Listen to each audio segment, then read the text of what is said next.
Hello students, अगर आप लोग भी NET JRF UPSC PCS PCSJ CTET UPTET TGT PGT MA CUET या अदर किसी कॉम्पिटिटिव एकेडमिक एग्जाम्स की प्रिपरेशन कर रहे हैं और हिंदी साहित्य को इन डिटेल पढ़ना चाहते हैं तो हमारे चैनल पर पढ़ सकते हैं।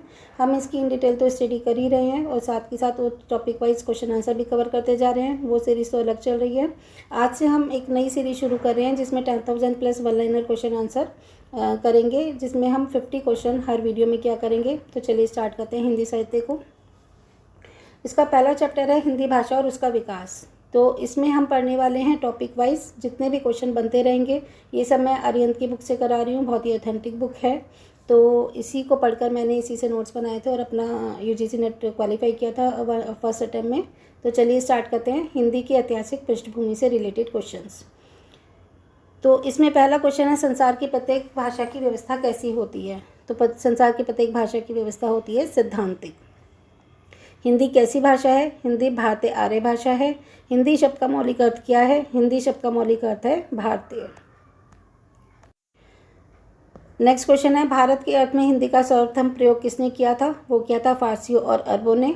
नेक्स्ट क्वेश्चन है, किसके अनुसार ईरानी महाभारत काल से ही भारत को हिंद कहने लगे थे? तो पंडित राम नरेश त्रिपाठी के अनुसार ईरानी महाभारत काल से ही भारत को हिंद कहने लगे थे और हिंद देश के निवासी को हिंदुस्तानी और उनकी भाषा को हिंदी कहने लगे थे। ठीक है, तो अब ये कहा है किसने? कि पंडित राम नरेश त्रिपाठी ने कहा है कि ईरानी महाभारत काल से ही भारत को हिंद कहने लगे थे और ईरानी लोग हिंद देश के निवासी यानी कि हमें हिंदुस्तानी कहते थे और हमारी भाषा को हिंदी कहते थे।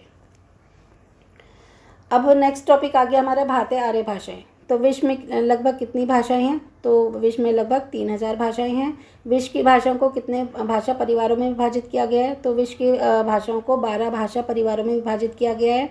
ये भाषा परिवार हैं भारोपीय, जिसमें भारत और यूरोपीय भाषाएं आती हैं, द्रविड़, चीनी, सेमेटिक, टमेटिक, आग्नेय, Ural, Bantu, red Indian, Caucasus, सुडानी और बुशमैन। ये टोटल 12 भाषा परिवार हैं विश्व की भाषाओं की।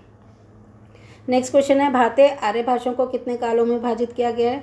तो भारतीय आर्य भाषाओं को टोटल 3 कालों में विभाजित किया गया है। प्राचीन भारतीय आर्य भाषाएं जिसका काल है 1500 ईस्वी पूर्व से 500 ईस्वी पूर्व तक, मध्यकालीन भारतीय आर्य भाषाएं जिनका काल है 500 ईस्वी पूर्व से 1000 ईस्वी तक, और आधुनिक भारतीय आर्य भाषाएं जिसका काल है 1000 ईस्वी से अब तक। नेक्स्ट क्वेश्चन पढ़ लेते हैं, प्राचीन भारतीय आर्य भाषाओं से संबंधित जिसका काल है 1500 ईस्वी पूर्व से 500 ईस्वी पूर्व तक। तो इसमें क्वेश्चन बनता है हमारा कि प्राचीन भारतीय आर्य भाषाओं को कितने भागों में विभाजित किया गया है। तो देखो, पहले तो था भारतीय आर्य भाषाओं को कितने भागों में विभाजित किया है, वो 3 था प्राचीन, मध्यकालीन और आधुनिक। अब हम प्राचीन भारतीय आर्य भाषाओं की बात कर रहे हैं, तो इनको कितने कालों में विभाजित किया गया है? तो इनको 2 भागों में विभाजित किया गया है। एक तो वैदिक संस्कृत और दूसरा है लौकिक संस्कृत। नेक्स्ट क्वेश्चन है, प्राचीन भारतीय आर्य भाषाओं का प्राचीनतम रूप क्या है? वो है वैदिक साहित्य। वैदिक संस्कृत को कितने भागों में विभाजित किया गया है? तो वैदिक संस्कृत को 3 भागों में विभाजित किया गया है, संहिता, ब्राह्मण और उपनिषद। अब हम संहिता से क्वेश्चन पढ़ लेते हैं। संहिता के अंतर्गत कितने वेद आते हैं? तो संहिता के अंतर्गत हमारे 4 वेद आते हैं, ऋग्वेद, यजुर्वेद, सामवेद और अथर्ववेद। ऋग्वेद से कनेक्टेड क्वेश्चन है, संस्कृत का प्राचीनतम ग्रंथ कौन सा है? वो है ऋग्वेद। ऋग्वेद में कितने मंडल, सूक्त और ऋचाएँ हैं? तो ऋग्वेद में 10 मंडल, 1028 सूक्त और 10,580 ऋचाएँ हैं। ऋग्वेद में किसकी स्तुति के श्लोक हैं? तो ऋग्वेद में देवताओं की स्तुति के श्लोक हैं। नेक्स्ट क्वेश्चन है यजुर्वेद से कनेक्टेड। यजुर्वेद कितने रूपों में सुरक्षित है? तो यजुर्वेद 2 रूपों में सुरक्षित है, एक तो कृष्ण और एक शुक्ल। कृष्ण में मंत्र भाग व गद्य में व्याख्यात्मक भाग साथ साथ संकलित किए गए हैं, जबकि शुक्ल में केवल मंत्र भाग ही संकलित किए गए हैं। नेक्स्ट क्वेश्चन है सामवेद से। सामवेद में सूक्तों को किन रूपों में सजाया गया है? तो सामवेद में सूक्तों को यज्ञ में वीणा के साथ गाए जाने वाले गेय पदों के रूप में सजाया गया है। तो जो यज्ञ होते हैं ना, उसमें वीणा के साथ जो गाए जाते हैं गेय पद, उसके रूप में सामवेद के सूक्तों को सजाया गया है। नेक्स्ट क्वेश्चन अथर्ववेद से है। अथर्ववेद में क्या संकलित है? तो अथर्ववेद में जनसाधारण में प्रचलित तंत्र, मंत्र, जादू और टोने टोटके आदि संकलित हैं। अब हम ब्राह्मण से कनेक्टेड क्वेश्चन पढ़ लेते हैं। तो सबसे पहले देखिए, स्टार मार्क लगाया है मैंने कि प्रत्येक संहिता के अपने अपने ब्राह्मण होते हैं। तो संहिता में जो अपने अपने ब्राह्मण हैं वो पढ़ लेते हैं। ऋग्वेद का ब्राह्मण ग्रंथ है ऐतरेय ब्राह्मण, तो हमारा जो ऋग्वेद है उसका ब्राह्मण ग्रंथ का नाम है ऐतरेय ब्राह्मण। शुक्ल यजुर्वेद का ब्राह्मण ग्रंथ है शतपथ ब्राह्मण। कृष्ण यजुर्वेद का ब्राह्मण ग्रंथ है तैत्तिरीय ब्राह्मण। और सामवेद का ब्राह्मण ग्रंथ है तांडव या पंचविश ब्राह्मण। और अथर्ववेद का ब्राह्मण ग्रंथ है गोपथ ब्राह्मण। ठीक है, तो इसे मैंने डिटेल में पढ़ रखा है, अब वो वाली वीडियो भी देख लेना। इसमें हम क्वेश्चन आंसर जल्दी जल्दी करेंगे जिससे कि ज़्यादा टाइम ना लगे। आप साथ के साथ वीडियोस को पॉज करते रहिए और अपना क्वेश्चन आंसर लर्न करते रहिएगा। नेक्स्ट है ब्राह्मण ग्रंथों का अंतिम भाग क्या है। ब्राह्मण ग्रंथों का अंतिम भाग है उपनिषद। उपनिषदों की संख्या कितनी है, वो है 108। कितने उपनिषद मुख्य हैं, तो टोटल उपनिषद हैं 12 जो मुख्य हैं। इनके नाम है ईश, केन, कट, प्रश्न, वैतारण, ऐतरेय, छांदोग्य, तैत्तिरीय, मुंडक, मांडुक्य, श्वेताश्वर और कौशितकी।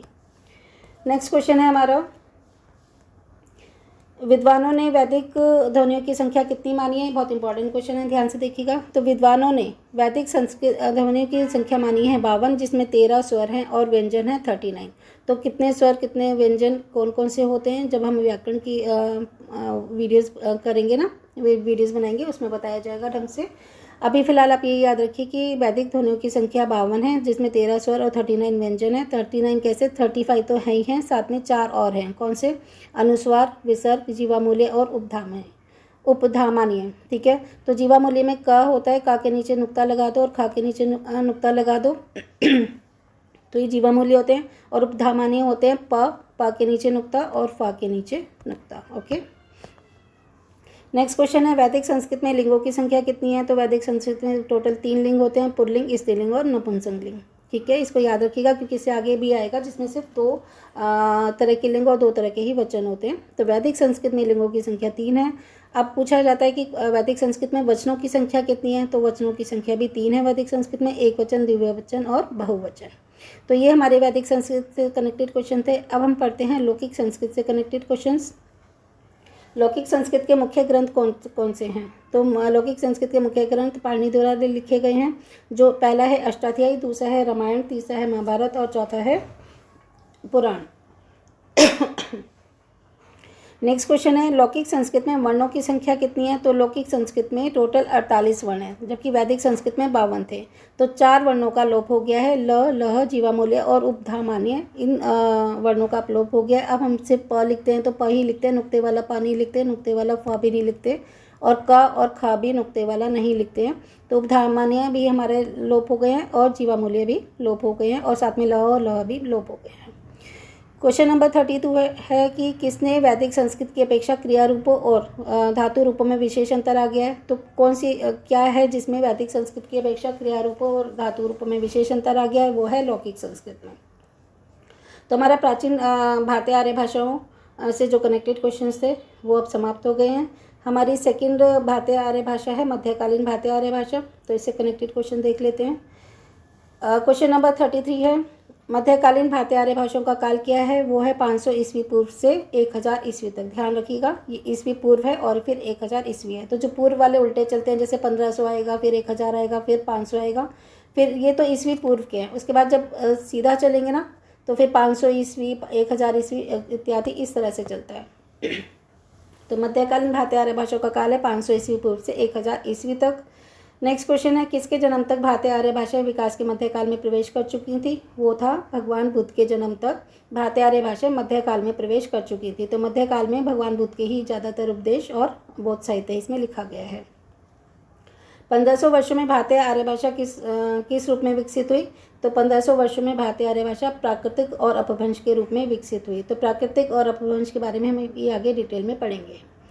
आधुनिक भारतीय आर्य भाषा की जननी कौन है। वो है मध्यकालीन भारतीय आर्य भाषा, क्योंकि जो पहली वाली भाषा होती है ना, वो अगली भाषा की जननी होती है। तो अगर पूछा जाए कि मध्यकालीन भारतीय आर्य भाषा की जननी कौन है, तो वो प्राचीन भारतीय आर्य भाषा है। और अगर पूछा जाता है कि आधुनिक भारतीय आर्य भाषा की जननी कौन है, तो उससे पहले वाली कौन है, मध्यकालीन भारतीय आर्य भाषा। तो मध्यकालीन भारतीय आर्य भाषा आधुनिक भारतीय आर्य भाषा की जननी है। नेक्स्ट क्वेश्चन है, मध्यकालीन आर्य भाषा के कितने रूप हैं। तो मध्यकालीन आर्य भाषा के 3 रूप हैं, पाली, प्राकृतिक और अपभ्रंश। ठीक है, तो अब हम पाली के बारे में पढ़ लेते हैं कि पाली से कनेक्टेड कितने क्वेश्चन हैं। प्रथम प्राकृतिक किसे कहते हैं। तो वो कहा जाता है पाली को, यानी कि पाली के 2 नाम हैं। पाली तो है ही है, साथ ही इसे प्रथम प्राकृतिक भी कहा जाता है। ये परीक्षा के दृष्टि से इंपॉर्टेंट क्वेश्चन है। पाली में किस साहित्य की रचना हुई है? पाली में बौद्ध साहित्य की रचना हुई है, क्योंकि हमने कहा था कि भगवान बुद्ध के जन्म तक जो भाषाएं थी वो मध्यकाल में प्रवेश कर चुकी थी। तो मध्यकालीन भारतीय आर्य भाषाओं को पढ़ रहे हैं, तो पाली में किस साहित्य की रचना होगी? बौद्ध साहित्य की। पाली में किन ग्रंथों की रचना हुई है? तो पाली में मेन 3 त्रिपिटक ग्रंथों की रचना हुई है। 3 त्रिपिटक हैं, सुत्त पिटक, विनय पिटक और अभिधम्म पिटक। क्वेश्चन नंबर 42 है, सुत्त पिटक में किसके उपदेशों का संग्रह है? तो इसमें भगवान बुद्ध के उपदेशों का संग्रह है। और कौन से उपदेश दिए उन्होंने? साधारण बातचीत के ढंग पर उपदेश दिए हैं। विनय पिटक में किसकी शिक्षाओं का संकलन है? तो विनय पिटक में बुद्ध की शिक्षाओं का संकलन है। और इसमें उन्हें कौन सी शिक्षा दी है? संघ संचालन को नियमित करने के लिए शिक्षा दी है। नेक्स्ट क्वेश्चन है, अभिधम्म पिटक में किसका विश्लेषण किया गया है? तो अभिधम्म पिटक में चित्त, चैतसिक आदि धर्मों का विश्लेषण किया गया है। क्वेश्चन नंबर 45 है, भारत की प्रथम देशीय भाषा कौन सी है? ध्यान रखिएगा, भारत की प्रथम देशीय भाषा पूछा है तो वो है पाली। ठीक है, प्रथम देश की भाषा कौन सी है? पाली है। क्वेश्चन नंबर 46 है, पाली भाषा में लिखे गए प्रमुख ग्रंथ कौन से हैं? तो पाली भाषा में लिखे गए प्रमुख ग्रंथ लगभग 4 हैं, मिलिंद-पन्हु, महावंश, दीपवंश और अट्ठकथा आदि। पाली भाषा के प्रमुख व्याकरण कौन से हैं? तो पाली भाषा में प्रमुख 3 व्याकरण लिखे गए हैं, सदनीति व्याकरण, कच्चान व्याकरण और मोगलान व्याकरण। सदनीति व्याकरण को लिखा है अग्नवंश ने, जो कि एक बर्मी भिक्षु थे, बर्मा के भिक्षु थे। कच्चान व्याकरण लिखा है कच्चान ने, जो कि एक श्रीलंकाई भिक्षु थे। और मोगलान व्याकरण लिखा है मोगलान ने, जो कि वो भी एक श्रीलंकाई भिक्षु थे। ठीक है, तो यहाँ पे आप इसे चेंज कर लीजिएगा। सदनीति व्याकरण अग्नवंश ने लिखा है, जो कि बर्मी भिक्षु थे। कच्चान व्याकरण को कच्चान ने लिखा है और मोगलान व्याकरण को मोगलान ने लिखा है, जो कि दोनों ही ये श्रीलंकाई भिक्षु थे। नेक्स्ट क्वेश्चन है, पाली भाषा मुख्यतः कहाँ प्रचलित थी? तो पाली भाषा मुख्यतः मगध, उज्जैनी, कलिंग और कौशल इत्यादि में प्रचलित थी। नेक्स्ट क्वेश्चन है, पाली मुख्यतः कहाँ की बोली मानी जाती है? तो पाली मुख्यतः मध्य प्रदेश की बोली मानी जाती है। तो यहाँ तक हमारा पाली से कनेक्टेड क्वेश्चन हो गए। अब हम पढ़ने वाले हैं प्राकृतिक को। तो क्वेश्चन नंबर 50 है, द्वितीय प्राकृतिक किसे कहते हैं? तो उसे वो कहते हैं प्राकृतिक को। तो प्रथम प्राकृतिक तो पाली को कहते हैं और द्वितीय प्राकृतिक प्राकृतिक को कहते हैं। तो ये मैंने आज की क्लास के पूरे 50 क्वेश्चंस पूरे कर लिए हैं। नेक्स्ट वीडियो में से आगे के क्वेश्चंस होंगे। तो हमारी 3 सीरीज एक साथ चल रही हैं। एक तो हम एक टॉपिक वाइज डिटेल में स्टडी करते हैं और उससे रिलेटेड जो क्वेश्चंस बनते हैं उनको हैंड टू हैंड कर लेते हैं। इस सीरीज़ में हम बस क्वेश्चन आंसर ही करेंगे। तो जो वहाँ पे हमने डिटेल में पढ़ लिया है उसको यहाँ पे आपका रिवाइज भी हो जाएगा और साथ ही साथ आपके इकट्ठे सारे नोट्स बन जाएंगे। और तीसरी सीरीज हमारी शॉर्ट्स की चल रही है, तो हम इसमें एक एक क्वेश्चन शॉर्ट वीडियोज़ में डालती हूँ, उसमें भी आप पढ़ सकते हैं। तो आई होप कि आपको ये वीडियो पसंद आई होगी, क्योंकि मैंने भी अपना नेट JRF इन्हीं नोट से क्लियर किया था, एक ही बार में क्वालिफाई किया था। तो आप लोग भी